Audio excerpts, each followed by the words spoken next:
In today's video, I'm going to teach you how to add billing info in Asana.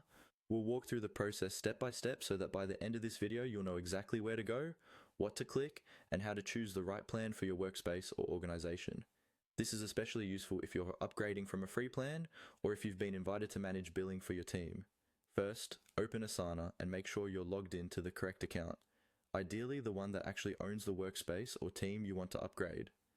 Once you're in, look toward the lower left area of your screen.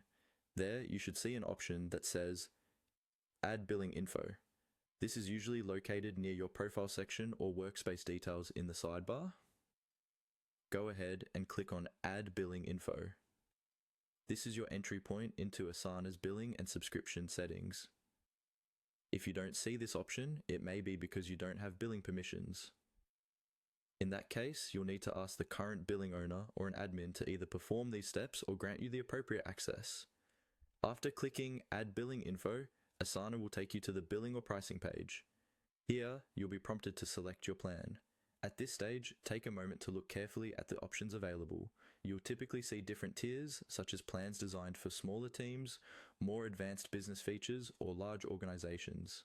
Choose the plan that best fits your team size and the features you actually need. For example, if you're managing a growing team and need advanced reporting, approvals, or custom workflows, a higher tier plan might make sense. If you're just getting started and only need core collaboration features, a more basic paid plan might be sufficient.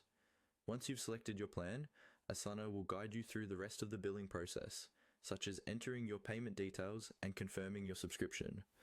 Make sure the email and workspace shown on the billing page are correct so you don't end up upgrading the wrong space. To recap, you start by navigating to the lower left corner of Asana, clicking Add Billing Info, and then selecting the plan that matches your team's needs. From there, just follow the on-screen prompts to complete your billing setup. After you're done, your upgraded features should become available shortly, and you will be all set to make the most out of Asana.